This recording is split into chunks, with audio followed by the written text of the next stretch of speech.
Nos existences parfois nous pèsent. Même pour un temps, nous aimerions prendre congé des nécessités qui leur sont liées, se donner en quelque sorte des vacances de soi pour reprendre son souffle, se reposer. Si nos conditions d'existence sont sans doute meilleures que celles de nos ancêtres, elles ne dédouanent pas de l'essentiel, qui consiste à donner une signification et une valeur à son existence, à se sentir relié aux autres, à éprouver le sentiment d'avoir sa place au sein du lien social. L'individualisation du sens, en libérant des traditions ou des valeurs communes, dégage de toute autorité. Chacun devient son propre maître et n'a de comptes à rendre qu'à lui-même. Le morcellement du lien social isole chaque individu et le renvoie à sa liberté, à la jouissance de son autonomie, ou à l'inverse, à son sentiment d'insuffisance, à son échec personnel. L'individu qui ne dispose pas de solides ressources intérieures pour s'ajuster et investir les événements de signification et de valeur, qui manque d'une confiance suffisante en lui, se sent d'autant plus vulnérable et doit se soutenir par lui-même, à défaut de l'être par sa communauté. Souvent, il baigne dans un climat de tension, d'inquiétude, de doute qui rend la vie difficile. Le goût de vivre n'est pas toujours au rendez-vous. Nombre de nos contemporains aspirent à la relâche de la pression qui pèse sur leurs épaules, à la suspension de cet effort à fournir sans cesse pour continuer à être soi au fil du temps et des connaissances, toujours à la hauteur des exigences envers soi et envers les autres. Mais même quand aucune difficulté ne pèse, la tentation émerge parfois de se déprendre de soi, ne serait-ce que pour un temps, pour échapper aux routines, aux soucis. Toute décharge est propice, elle permet de lâcher prise un instant. Dans certaines histoires de vie, une rupture particulière, une séparation, un deuil, un licenciement, une lassitude, amène à se déprendre peu à peu de son univers familier. L'individu ne sent plus sa place. Il s'est souvent senti à l'écart en essayant de s'en accommoder, mais cette fois, il n'en a plus la force, ou bien il ne l'a jamais eue. Le monde lui échappe. Il quitte alors son univers professionnel ou domestique. Il s'efface, sort de moins en moins, ne se soucie plus de son voisinage, ni même de ses propres affaires, et il désinvestit le monde qui l'entoure. Les autres, à son entour, s'éloignent également, trouvant un moindre intérêt à sa fréquentation ou s'agaçant de sa manière d'être toujours ailleurs. Il ne veut plus être quelqu'un pour le lien social ou sa famille, et il s'est dessaisi de son existence, vivant par une sorte de pesanteur. Il est là sans plus y être. Il a pris congé de son ancienne personnalité et il est devenu délibérément méconnaissable. Certaines personnes se défont ainsi de leur centre de gravité, se laissent glisser dans le non-lieu. L'entreprise est celle d'une dénaissance, celle de se dépouiller des couches d'identité pour les réduire à minima, non pour recommencer à vivre, renaître, mais pour s'effacer avec discrétion. Quand certaines personnes meurent, elles avaient déjà disparu depuis longtemps. La mort n'était plus qu'une formalité. Sans avoir nécessairement connu une histoire douloureuse, d'autres ont choisi la discrétion, la solitude, le recours aux forêts, au wilderness, pour trouver un apaisement que le lien social ne leur donnait pas.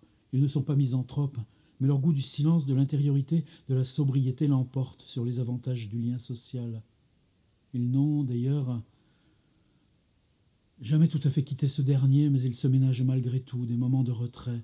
On peut se cloîtrer chez soi et faire de son appartement un monastère en se donnant le moins possible aux autres, en sortant peu, et seulement pour les tâches nécessaires, pour se nourrir ou veiller à ce que les lieux ne se délabrent pas. Michel Léris se souvient d'un article lu autrefois dans Le Monde. Un journaliste évoque un célèbre torero qui fait ses adieux dans une arène madrilène. À la question de savoir ce qu'il va faire désormais de son existence, l'homme répond « J'apprendrai à n'être plus rien ». Troublé par cette réponse, et bien au-delà de la parole du torero, Léris réfléchit sur ce que signifie disparaître. Il donne alors une définition qui pourrait s'appliquer à la blancheur. Ne plus exister ni par soi ni par intermédiaire. Être en dehors du verbe être, comme de la locution en dehors, et de tous les rouages du discours, discours aboli, quand nulle part Il n'y aura quelqu'un pour exprimer quelque chose, avoir atteint le point rebelle à toute toponymie, y compris cet essai de le décrire, pour du moins exercer sur lui une maîtrise abstraite, point que seul désignerait un zéro privé de ces deux syllabes, comme du cercle que dessine son image.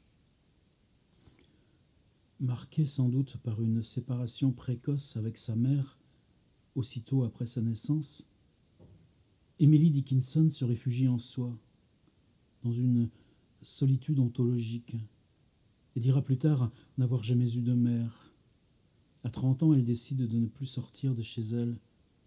Elle se retranche dans sa chambre, dans le refus de rencontrer les autres, longtemps tout entière dévouée à ses parents.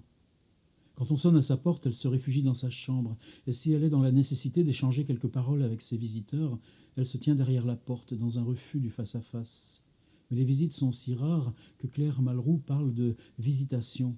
Elle va à l'église tôt le matin pour n'y croiser personne. Quand sa mère décède, elle assiste au service funéraire au sein de la maison familiale, du haut d'une fenêtre de l'escalier. Enfermée dans sa chambre, comme dans la cellule d'un monastère, elle ne vit que pour l'écriture, mais elle ne publie pratiquement aucun texte de son vivant.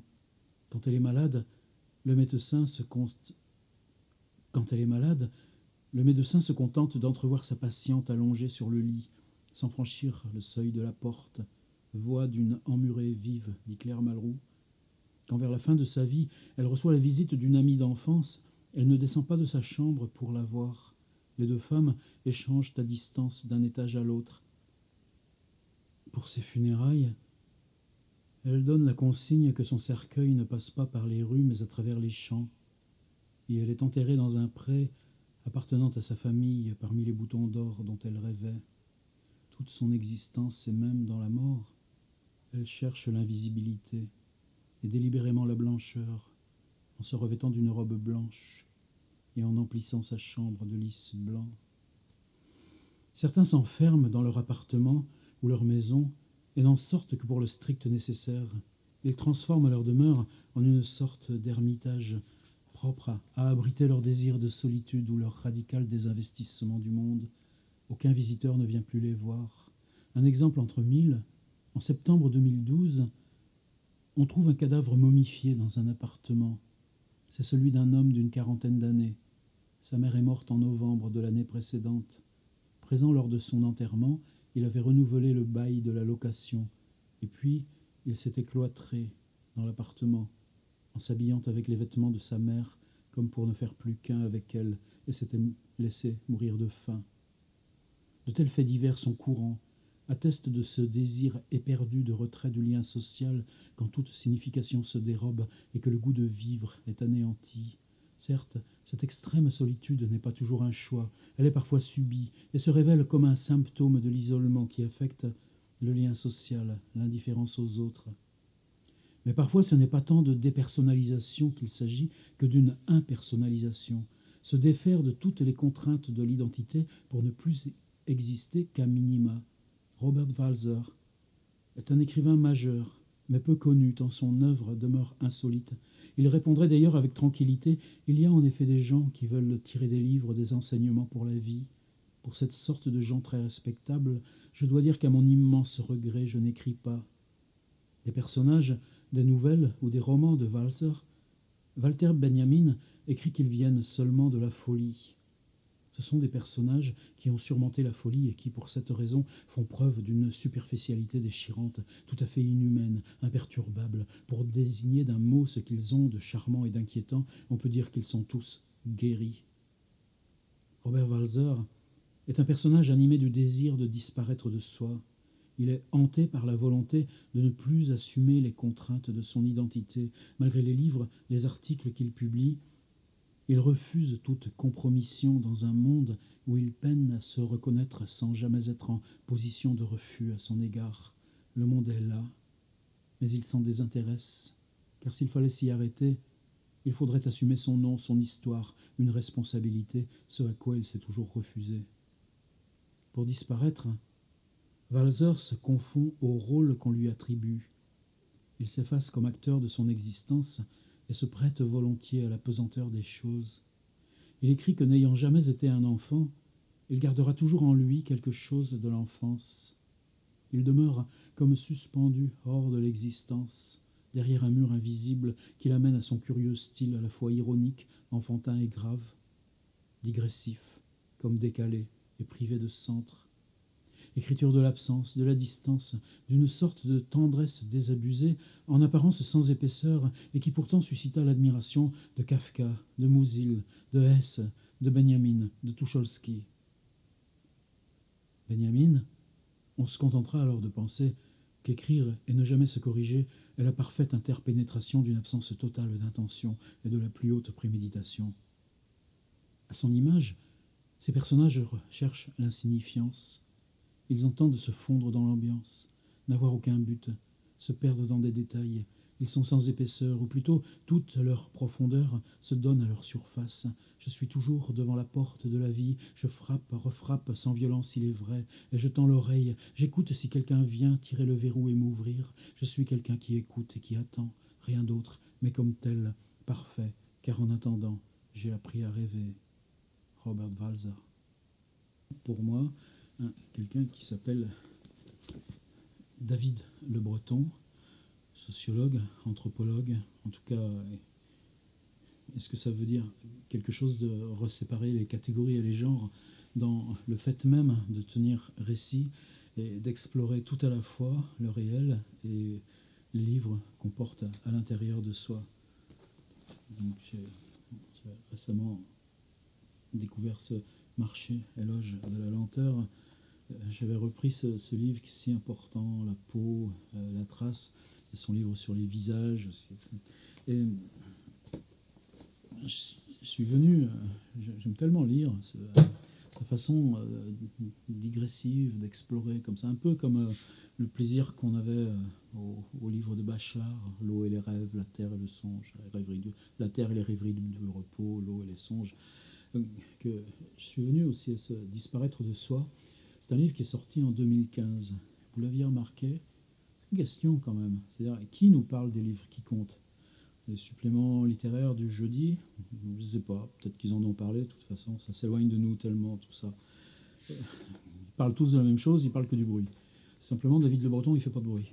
Disparaître de soi, c'est quelque chose qui me concernait plus en ce moment sur une espèce de problématique de fiction. C'est aussi à cause d'un projet Lovecraft, toujours, et de tous ces gens qui un jour abandonnent leur voiture sur un parking de supermarché. On les revoit plus. C'est que ça touche, par exemple, le Japon, des milliers d'individus. Bon, peu importe. C'est une des directions comme ça. Et je suis venu là, en même temps, comment il cherche, lui. Bon, il y a d'autres solitaires comme ça dans son livre. Évidemment, il y a Bartleby aussi qui revient croisé comme ça souvent ces pages. Et un chapitre comme ça sur ces questions qui, dans l'adolescence, peuvent aller jusqu'au suicide. Le premier chapitre s'appelle N'être plus personne. Et il y a une autre chose que je ne pensais pas prendre en pleine poire en entrant dans ce disparaître. Vraiment, je cherchais comme ça ces trucs de la fugue, du changement d'identité, de l'amnésie. Ça va beaucoup plus loin dans la littérature. Il y a ce dernier chapitre s'appelle Soi comme fiction, et le soi comme fiction, fiction est au pluriel, et puis peut-être d'ailleurs c'est un lapsus, disparaître sans laisser d'adresse. Là, c'est ce qui me concernait plus. Et toute la partie d'avant, c'est Alzheimer, disparaître de son existence. Et je suis confronté à ça, peut-être en ce moment, et évidemment pour des raisons tout à fait personnelles, communes et banales, mais ce qui serait l'impossibilité de penser l'autre emmuré dans son Alzheimer, et le besoin évidemment de travailler sur soi pour entrer dans ces zones de l'impossibilité de penser. Dernier passage que je veux lire. David Le Breton revient à Walser, mais cette fois à Walser dans cet asile de Suisse où il a fini ses jours. Il ne s'agit pas d'Alzheimer, mais c'est peut-être quelque chose qui m'a tout d'un coup fait plonger au sein de ce que j'arrive pas à comprendre là dans ce que moi et mes frères traversons avec ma vieille mère. Walser non seulement n'écrit plus, mais il est indifférent au sort de ses anciens écrits, comme si un autre les avait rédigés. Il ne reçoit pratiquement aucune visite, hormis celle de Zelig, qui l'amène dans de longues marches autour de l'asile, dont il rencontre dans un livre étonnant, Promenade avec Robert Walser. Au sein de l'établissement, Walser cherche aussi à disparaître de soi. Il se perd dans des heures d'épluchage de légumes ou de tri des petits pois, fabrique des ficelles, colle des sacs, aide les femmes de ménage. Lors de leur marche commune, il rappelle à Zelig son désir de rentrer à temps à l'asile, justement pour y être oublié en se mêlant à ses rouages sans rien déranger. C'est une question de point d'honneur. Et puis, je suis à présent rivé à Herisau. J'y ai des devoirs quotidiens que je ne veux en aucun cas négliger, surtout ne pas me faire remarquer, ne pas troubler l'ordre de l'hospice. Je ne peux me le permettre. N'ai-je besoin de ma tranquillité ? En pareil cas, le mieux est de rester tout seul. Je n'ai pas voulu autre chose lorsqu'on m'a interné à l'hôpital. Des gens simples comme nous doivent se sentir aussi tranquilles que possible dans une telle situation. Sa pensée lui pèse, car l'homme ayant conscience de lui-même rencontre toujours quelque chose d'hostile à la conscience. Au début de l'Institut Beniamenta de Walser, le jeune garçon énonce un programme qui sera celui revendiqué par l'auteur. Ce que je sais, c'est que je serai plus tard un zéro tout rond. Pas d'autre ambition que l'effacement, la désertion du lien social, mais dans une infinie discrétion. Dans ses conversations avec Zelig, il explique ainsi sa mise à l'écart. Il n'a jamais voulu faire le moindre effort. C'est pourquoi je suis resté à leurs yeux un zéro pointé, un type qui ne valait pas la corde pour le pendre. La blancheur de la neige le hante, comme une prémonition sans doute, mais surtout parce qu'elle recouvre la complexité et les ambivalences du monde de sa simplicité paisible. Elle rend les choses uniformes. Elle suspend toute responsabilité de l'environnement, et il aimerait s'en envelopper pour se faire lui aussi invisible et muet. En recouvrant l'espace de sa blancheur, elle le fait disparaître en douceur, et le silence qui règne à son entour accentue encore ce sentiment d'un monde suspendu qui n'exige plus rien et dont il est loisible, enfin, de se reposer. Toute échappée belle vers une responsabilité quelconque est anéantie. Il y avait une telle paix là-dehors qu'on devait admettre malgré soi que toute chose au monde était comblée, liquidée, apaisée. Walser. La neige est une instance royale de la disparition. Dans Les Enfants tanneurs, Walser décrit la découverte en forêt par l'un de ses personnages d'un jeune homme couché dans la neige en travers du chemin, tombé épuisé sur le sol et mort de froid.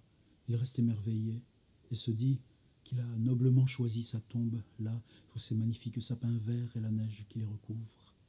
Quelques jours avant une autre rencontre prévue avec Zelig, le jour de Noël 1956, âgé de 78 ans, Robert Walser accomplit sa promenade coutumière dans la campagne enneigée. Il marche vers les ruines du Rosenberg pour contempler le paysage magnifique des Alpes. Il grimpe parmi les hêtres et les sapins. Soudain, le cœur lui manque. Il tombe en arrière et, allongé sur le dos, il pose sa main sur sa poitrine. Il meurt dans la neige. Plus tard, des enfants le découvrent et donnent l'alerte. Robert Walser est mort lors de l'une de ses promenades. Une autre manière, plus commune, de ne plus être là. Voilà, vous avez fait connaissance avec la phrase et les explorations de David Le Breton. Je tenais à lui rendre cet hommage. Merci les gens.